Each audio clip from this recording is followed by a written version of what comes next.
नमस्कार. सात जन्माची सतीश आणि प्रीती भाग 93 मध्ये तुम्हा सर्वांचं स्वागत आहे. क्लासरूमच्या बाहेर पडताच प्रीतीचे पाय थरथरत होते. डोळ्यात साठलेलं पाणी आता आवरणं शक्यच नव्हतं. ती मान खाली घालून कुणाच्याही नजरेला नजर न देता थेट कॉलेजच्या बाहेर येते. कॉलेजच्या गेट बाहेर नीता आधीच तिची वाट पाहत उभी असते. प्रीतीला अशा अवस्थेत पाहताच नीता लगेच सावरते. प्रीती जवळ येताच ती नकळत तिच्याकडे पाहते. त्या नजरेला प्रीती सामोरी जाते आणि लगेचच डोळे पुसते. जणू काहीच झालं नाही असं आवानते. नीता काही विचारणारच असते, काय झालं प्रीती? पण प्रीती थांबणाऱ्या आवाजात म्हणते, आत्ता नको नीता, घरी गेल्यावर बोलूया. नीता क्षणभर गप्प होते. तिच्या चेहऱ्यावर काळजी स्पष्ट दिसत असते. ती फक्त एवढंच म्हणते, ठीक आहे तू बस, मी गाडी चालवते. दोघी स्कूटीवर बसल्या, नीता पुढे प्रीती मागे. पण प्रीतीचा हुंदका थांबत नव्हता. नीता आरशातून मागे पाहत असते. प्रीतीची झुकलेली मान, हातांनी घट्ट धरलेला दुपट्टा आणि जड झालेलं मन, सगळं काही तिला आरशातूनच जाणवत असतं. शेवटी त्या घरी पोहोचल्या. दोघी आत जाताच दार बंद करताना नीता पुन्हा विचारते, काय झालं ग प्रीती, का रडतेस एवढी? प्रीती थांबते, क्षणभर मागे वळते आणि ती फक्त एवढंच हळू आवाजात म्हणते, काही नाही ग नीता, मला थोडा एकांत दे. एवढं बोलून ती नीताकडे न पाहताच पटकन आपल्या रूममध्ये जाते. दार बंद करते. त्या दाराबरोबरच जणू तिच्या सगळ्या भावना आतच अडकून राहिलेल्या होत्या. दाराच्या पलीकडे नीता काही क्षण तशीच थांबलेली होती. प्रीती इतकी रडते म्हणजे नक्कीच तिला काहीतरी खूप खोल लागलेला आहे. नीताच्या मनात विचार येतो, सतीशने असं नेमकं काय बोललं असेल की प्रीती इतकी कोसळली? यावरून असं तरी दिसतंय की प्रीतीने सतीशवर असलेल्या प्रेमाचा नकार दिला आहे. तेव्हा क्लासरूममध्ये नेमकं काय झालं हे मी सतीशला फोन करून विचारू का असं तिच्या मनात येतं. पण लगेच तिच्या लक्षात येतं की सतीश नाराज असेल आणि तो माझा फोन उचलणार नाही. ती थांबते आणि मग म्हणते, त्यापेक्षा मी उद्या कॉलेजमध्येच बोलते. ती हळूच किचनमध्ये जाते, पाण्याचा ग्लास घेते. 2 वेळा प्रीतीच्या रूमकडे वळून पाहते. पण दार ठोठावायची हिंमत होत नाही.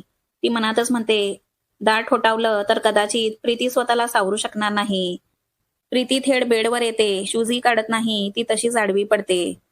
दोन्ही हातांनी उशी घट्ट धरते, छातीशी कवटाळते आणि मग ती रडायला लागते. कोणताही आवाज नव्हता, फक्त उसासे होते. हळूहळू वाढणारी धडधड होती आणि उशी ओलावणारे न थांबणारे अश्रू होते. ती रडते, खूप रडते आणि रडतानाच हळू आवाजात ती म्हणते, सतीश तू असा का ओरडलास माझ्यावर? तिचा आवाज थरथरतो, मी नाही सांगू शकले रे की मला. ती थांबते, हुंदका आवरायचा प्रयत्न करते, पण अश्रू आणखीनच वेगाने वाहू लागले होते. तो रोहन, तो जेव्हा तसं बोलला तेव्हा मी घाबरले आणि तूही त्याच्यासोबत भांडण करून सगळ्या कॉलेज समोर तमाशा केलास. म्हणूनच मला काय बोलायचं कळलंच नाही. मी तुला काहीच सांगितलं नाही सतीश, पण खरं तर मला सांगायचं होतं, खूप सांगायचं होतं की माझंही तुझ्यावर प्रेम आहे. तिचा आवाज तुटतो. ती हळूच म्हणते, पण आता उद्या मी तुला कसं सामोरं जाणार सतीश? आणि तरीही तू मला समजून घेशील का? असा प्रश्न ती स्वतःलाच विचारत असते. संध्याकाळ झाली होती. सतीश घरी आलेला असतो. पण त्याचं मन मात्र अजूनही कॉलेजच्या त्या क्लासरूममध्येच अडकलेलं असतं. तो काही न बोलता सोफ्यावर बसतो. तेव्हा कार्तिक सतीशकडे पाहून आनंदाने विचारतो, काय झालं रे? प्रीतीने सांगितलं का तुला की तिचंही तुझ्यावर प्रेम आहे? हे ऐकता सतीश एकदम तिरसटपणे म्हणतो, नाही कार्तिक. आणि पुढच्या क्षणी तो एकदम चिडून म्हणतो, पुन्हा तिचं नावही माझ्यासमोर घेऊ नकोस कार्तिक. तेव्हा कार्तिकला धक्का बसतो.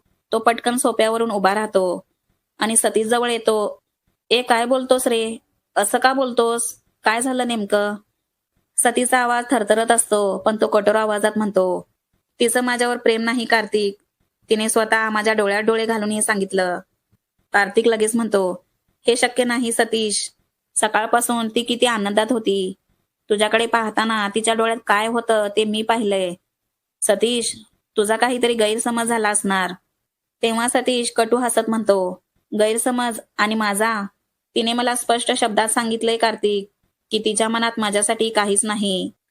कार्तिक शांत होतो, थोडा विचार करतो आणि मग हळू आवाजात म्हणतो, सतीश, रोहनने तिला जे बोललं आणि त्यानंतर तू त्याच्याशी सगळ्या कॉलेज समोर भांडलास, त्यामुळे ती कदाचित दुखावली गेली असेल, घाबरली असेल.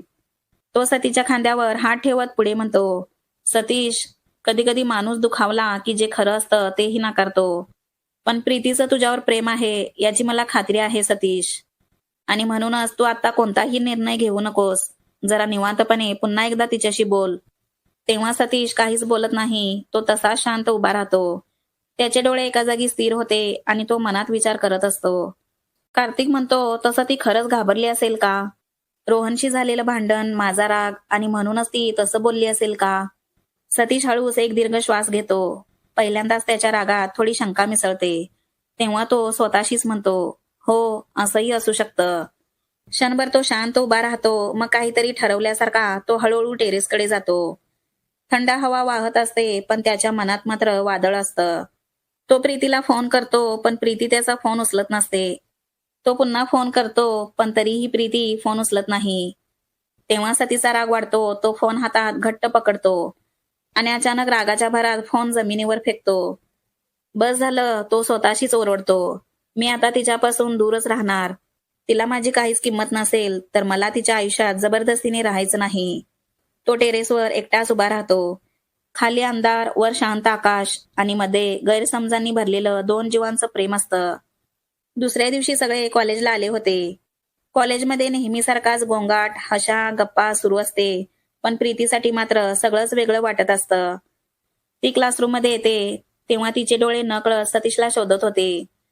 तो तिथेच उभा असतो, मित्रांमध्ये रमलेला, हसत बोलत अगदी नेहमीसारखा. प्रीती त्याच्याकडे पाहत असते, पण सतीची नजर तिच्यापर्यंत पोहोचतच नाही. तो तिच्याकडे अजिबात पाहत नाही. तो सगळ्यांशी मोकळेपणाने बोलतो, हसतो, थट्टा करतो. पण प्रीतीला त्याने पूर्णपणे इग्नोर केलेलं असतं. प्रीतीला ते फारच वाईट वाटतं. सतीश समोर असूनही तिच्याकडे पाहत नाही, हे तिच्या मनाला लागून जातं. जणू तिचा सगळा सन्मान तुटल्यासारखं तिला वाटत असतं. ती चेहऱ्यावर हसू ठेवायचा प्रयत्न करते, पण तिचं मन मात्र खूप जड झालेलं असतं. ब्रेकमध्ये सगळे नाश्ता करण्यासाठी कॅन्टीनमध्ये गेले. हसणं, बोलणं सगळं नेहमीसारखं सुरू असतं. 4-5 दिवसांनी कॉलेजला आलेली मनाली अगदी रिलॅक्स मूडमध्ये असते. मम्मी बरी झाल्यामुळे तिच्या चेहऱ्यावर समाधान असतं.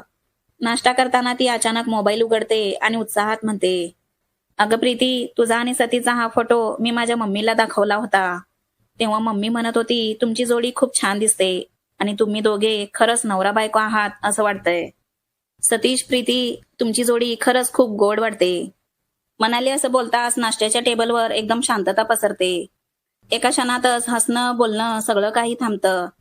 सगळे एकमेकांकडे पाहतात. अरे बापरे, हिने हे आता काय म्हटलं? सगळ्यांच्या मनात एकच विचार असतो. सतीश, जो आधीच दुखावलेला आहे, आता तो यावर काय प्रतिक्रिया देणार? प्रीतीचं काळीज तर जोरात धडधडत असतं. ती सावकाश सतीशकडे पाहते. डोळ्यात आशा नाही, फक्त भीती असते. सतीश क्षणभर काहीच बोलत नाही. तो फोटो पाहतो आणि मग नजर वर करून तो प्रीतीकडे रागाने पाहतो. त्या नजरेत दुःखही असतं, डोळ्यात पाणीही आलेलं असतं. क्षणभर असं वाटतं की तो काहीतरी बोलेल, पण तो स्वतःला आवरतो. तो हळूच हात पुढे करतो आणि डोळ्यावर गॉगल चढवतो. जणू सगळ्यांपासून आणि विशेषतः प्रीतीपासून स्वतःला लपवण्यासाठी. काही न बोलता तो खुर्ची मागे ढकलतो आणि थेट कॅन्टीनच्या बाहेर निघून जातो. प्रीती तिथेच बसून त्याला पाहत असते. तो जाताना देखील तिची नजर त्याच्यावरून हटत नसते. तेव्हा मनाली थोडी चकित होऊन म्हणते, अरे हा सतीश असा अचानक का गेला? त्याला काय झालं? क्षणभर कुणीच काही उत्तर देत नाही. पण नीता पटकन परिस्थिती सावरत म्हणते, काही नाही ग, कदाचित घाई असेल त्याला. चला आपण नाश्ता करूया. असं म्हणत ती जबरदस्तीने तो विषय बदलते. सतीश बाहेर निघून गेल्यानंतर कॅन्टीनमधली हवा जड होते. प्लेटमधला नाश्ता तसाच राहतो. तेव्हा कोणालाच खरं तर खायची इच्छा होत नसते. प्रीतीची मान हळूच खाली झुकते. डोळ्यात साठलेलं पाणी ती कसं बसं आवरत असते. तो मला टाळतोय हा विचार तिच्या मनात खोलवर रुततो आणि मन अधिकच जड होत जातं. नीता टेबल खालून तिचा हात घट्ट धरते. तो स्पर्श काही न बोलता बरंच काही सांगून जातो. मी आहे प्रीती, तू एकटी नाहीस. मनाली ते दृश्य पाहते आणि ती हळू सोनालीच्या कानात कुजबुजते. हे काय चाललंय ग? सतीश असा रागाने निघून गेला आणि प्रीती पण अशी रडते. दोघांमध्ये काय झालंय? सोनाली क्षणभर प्रीतीकडे पाहते, मग शांतपणे मनालीला हळू आवाजात म्हणते, अगं मनाली, तू 4-5 दिवस कॉलेजला आली नव्हतीस म्हणून तुला काही माहित नाही. मग ती थोडी गंभीर होत पुढे म्हणते, पण आता जरा गप्प बस. इथे बोलणं बरोबर नाही. मी तुला नंतर सगळं सांगते. मनाली मान हलवते आणि ती आवाज कमी करून म्हणते, हो चालेल, पण नंतर मात्र मला सगळं सांगायचं आहे सोनाली. पुढे काय होईल? सतीचा राग कमी होईल का? आणि तो प्रीतीशी पुन्हा बोलेल का? याच्यासाठी तुम्हाला पुढचा भाग ऐकावा लागेल. पण तोपर्यंत या भागासाठी एक लाईक आणि चॅनलला सबस्क्राईब करा.